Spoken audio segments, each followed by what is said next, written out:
오늘 우리에게 주시는 하나님 말씀 함께 봅니다. 오늘 우리에게 주시는 하나님 말씀은 마태복음 13장 51절 52절입니다. 그러면 다 함께 읽습니다. 이 모든 것을 깨달았느냐 하시니 대답하되 그러하오이다.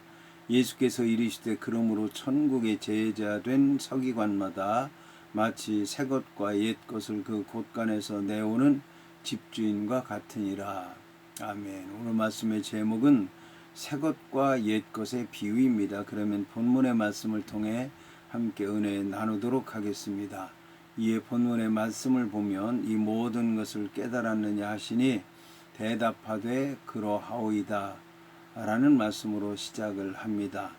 본문의 이 모든 것을 깨달았느냐 하시니라는 질문은 그 예수님께서 밭의 가라지의 비유를 우리에게 설명하여 주소서라고 요청했던 제자들의 요구가 다 이루어졌는지 본장 13장에 기록된 천국과 관련한 7가지 비유의 의미를 제대로 이해하였는지에 대한 그 질문이라고 얘기할 수가 있습니다. 여기서 깨달았느냐라고 하는 말씀은 23절에 좋은 땅에 뿌려졌다는 것은 말씀을 듣고 깨닫는 자니 결실하여 어떤 것은 100배, 어떤 것은 60배, 어떤 것은 30배가 되느니라 하시더라고 하는 말씀에서 깨닫는 자라고 하는 말과 같은 의미를 지닌 말인데, 이 말은 원래 서로 다른 두 개의 사물을 하나로 포개서 결합하는 것을 의미합니다. 특히 사람의 지각이나 판단에 그 인식되는 대상을 일치시킴으로써 마음속으로 결합하고 동의한다는 의미를 나타내는 단어가 바로 깨닫다라고 하는 단어입니다. 본문에서 깨닫는다라고 하는 뜻을 지닌 쉬니엠이라고 하는 단어는 동의하고 이해한다라고 하는 뜻으로 사용이 되었습니다. 여기서 이 모든 것으로 번역된 타우타판타라고 하는 말은 가깝게는 가라지 비유의 해석에서부터 그물 비유까지를 가리키지만 전체적으로 볼 때 본장 13장에 기록된 7가지의 천국에 관한 비유를 모두 가리킨다고 얘기할 수가 있을 것입니다. 이 같은 예수님의 말씀은 비유 설명을 요구하던 제자들의 의문점을 깨끗하게 해소시켜 주었을 것이라고 하는 추측을 할 수가 있을 것입니다. 이 모든 것, 즉 예수님께서 비유로 말씀하신 하나님 나라에 관한 비밀은 서로 밀접하게 연관되어 있기 때문에 그 중에 하나를 잘못 이해하게 되면 나머지도 제대로 깨달을 수 없게 되어 있습니다. 본문에 대답하되 그러하오이다라고 하는 말은 직역하면 그들이 그에게 말하기를 진실로 그렇습니다 라는 뜻입니다. 여기서 그러하오이다라고 하는 말로 번역된 나이라고 하는 헬라어는 확실한 믿음을 가지고 얘기한다는 뜻을 지닌 불변사로서 진실로나 참으로나 옳습니다라고 하는 것과 같은 의미로 번역되고 있고, 어떤 질문이나 또 진술된 사실에 대해서 확실하게 긍정하는 단어입니다. 제자들은 비유의 의미를 명쾌하게 깨달았다는 것을 보여주기 위해서 나이라고 하는 단어를 사용했습니다. 예수님의 제자들은 비유를 통해서 전달된 하나님 나라의 성격이 어떤 것인지를 분명하게 이해하였던 것입니다. 이 점에서 주님의 제자들은 들어도 듣지 못하고 보아도 보지 못하며 깨닫지 못하는 하나님 나라 밖에 있는 사람들과 구별된다고 할 수가 있을 것입니다. 제자들은 주님의 말씀을 이해하였다고 그들 스스로 확신하면서 강한 자부심에 따라서 대답을 했습니다. 하지만 이것은 결코 성령께서 빛으로 함께 하셔서 확신을 얻은 것이라고 보기는 어렵습니다. 왜냐하면 나중에 보면 제자들은 그 오해를 하고 또 오해를 하고 또 오해를 하고 계속해서 오해를 하고 있기 때문입니다. 하지만 그럼에도 불구하고 그 당시 제자들은 분명히 무리들보다 많은 이해를 하게 되었다고 하는 것은 틀림없는 사실입니다. 하지만 그들은 얼마 가지 못해서 또 다른 비유를 듣고 깨닫지 못하는 어리석음을 노출하게 되는 것입니다.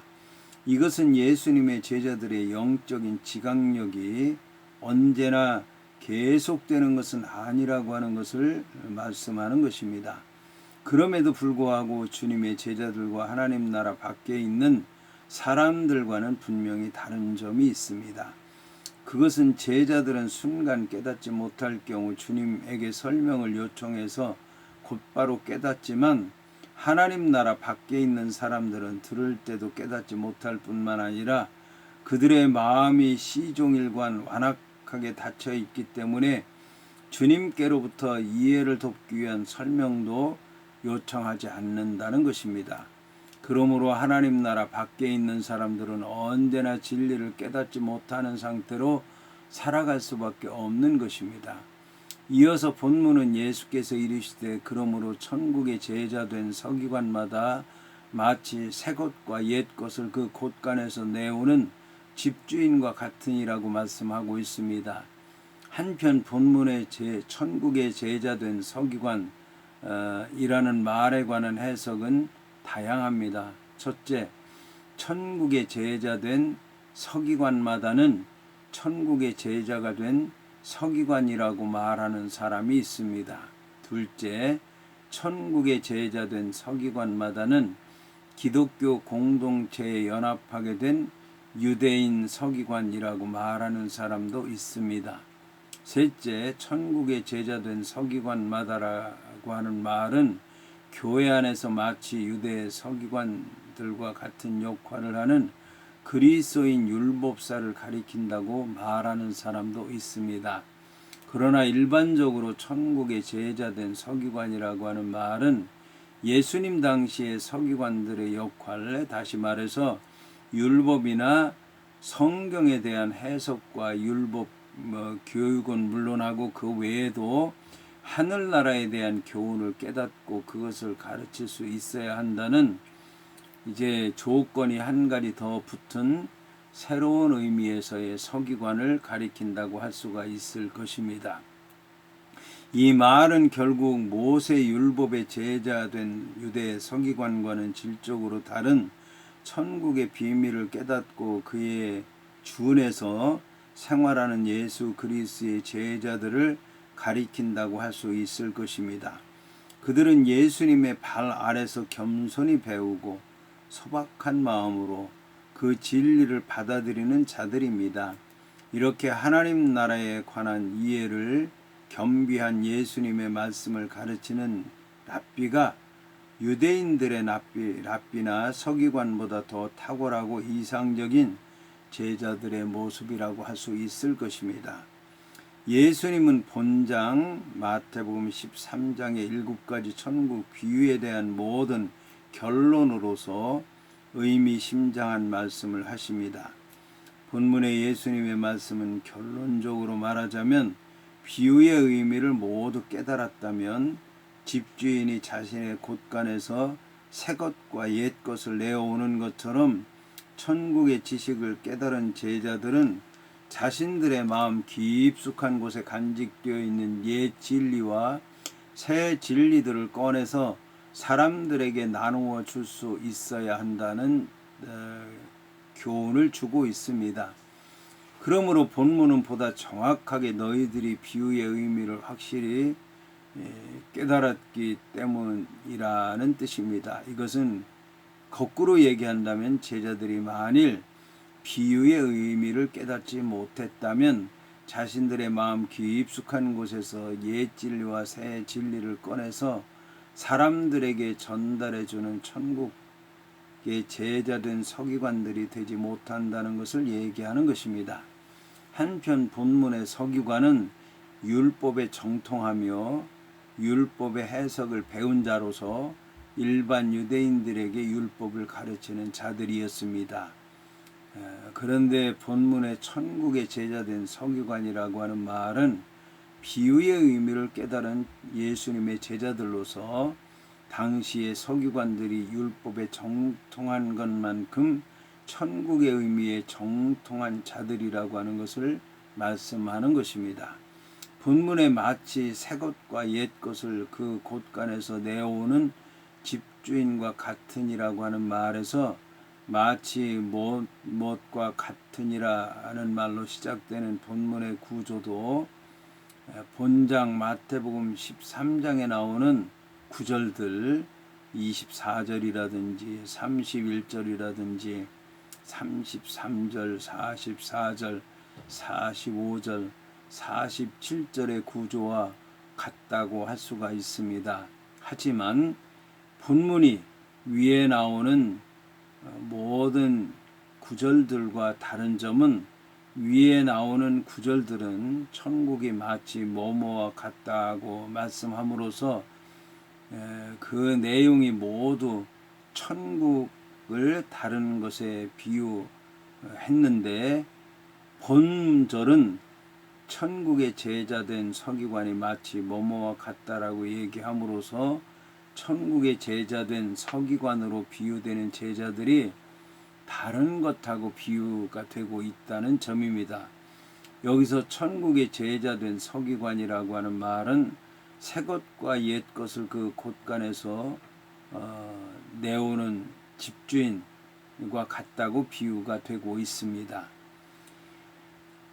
본문에서 곳간에 해당하는 데사우르라고 하는 말은 문자적으로 보물이나 보물 창고를 의미하지만 비유적으로는 훈련과 교육을 통해서 얻은 지식이 들어있는 마음을 가리킨다고 할 수 있습니다. 천국의 제자된 서기관들은 집주인이 자기의 창고에서 필요에 따라서 오래된 것과 새로운 것을 자유롭게 꺼내 사용하면서 가족들에게 마음껏 나누어 주는 것처럼 옛 진리, 즉 구약의 가르침과 새 진리, 즉 율법의 근본적인 의미를 바르게 해석해 주시면서 예수님의 가르침을 필요에 따라서 적절하게 사용하고 또 교육할 수 있어야 한다는 것입니다. 본문의 새 것과 옛 것은 전에는 알려지지 않았고 깨달을 수도 없었던 것이었지만 예수님께서 새롭게 계시하시면서 새 진리가 새 것이라고 한다면 오래전부터 알려지고 깨우쳐진 옛 진리, 곧 구약의 율법을 옛 것이라고 할 수 있을 것입니다. 예수 그리스도께서 사역하던 당시에 유대인 서기관들은 율법을 지나치게 자꾸적으로 해석함으로써 사람들의 영혼을 감동시키지 못했고 전체 율법 속에 흐르는 인간에 대한 하나님의 사랑과 구원의 역사를 지나쳐 버렸으며 다만 옛 것인 율법과 전승만을 고집하고 집착해서 반복적으로 되풀이하고 암송하는 데에 그쳤습니다. 그러나 천국의 제자된 자는 유대인 서기관들의 형식의 틀에서 벗어나서 예수님으로 말미암아 시작된 새 것과 전해오던 옛 것을 동시에 받아들이고 상황에 맞게 해석하고 삶을 통해서 활용할 수 있는 자라고 하는 것입니다. 그런데 여기서 한 가지 놓쳐서는 안 되는 것은 계시는 오직 하나이며 그 계시의 초점은 옛 것을 성취하며 새롭게 하는 새 것에 있다고 하는 점입니다. 이처럼 구약의 율법과 신앙은 물론 메시아와 하나님 나라에 대한 약속들도 모두 새 것을 이끄신 예수님의 인격 안에서 성취된다라고 하는 것입니다. 따라서 천국의 제자된 서기관은 이러한 사실들에 대해서 깊이 이해하고 통찰력을 가지고 살펴보고 새롭게 변화된 시각을 통해서 하나님 나라의 진리를 꺼내와야 한다라고 하는 것입니다.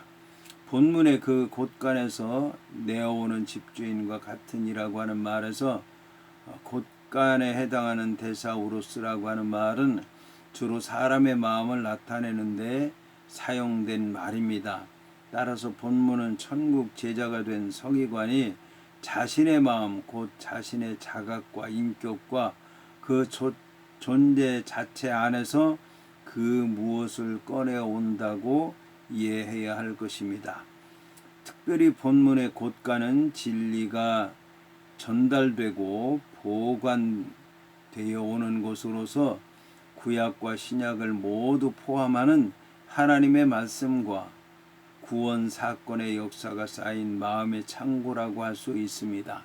따라서 집주인과 같은 주의 제자들은 주께서 맡기신 하나님 나라와 관련된 비밀들을 마음 깊숙한 곳에서부터 끄집어내서 사람들에게 끊임없이 제공하고 그 의미를 깨우쳐 주어서 사람들로 하여금 새로워지고 변화되고 거듭나서 하나님 나라에 들어가고 하나님의 뜻을 이루고 하나님의 자녀로서 살아갈 수 있도록 해야 된다는 것입니다.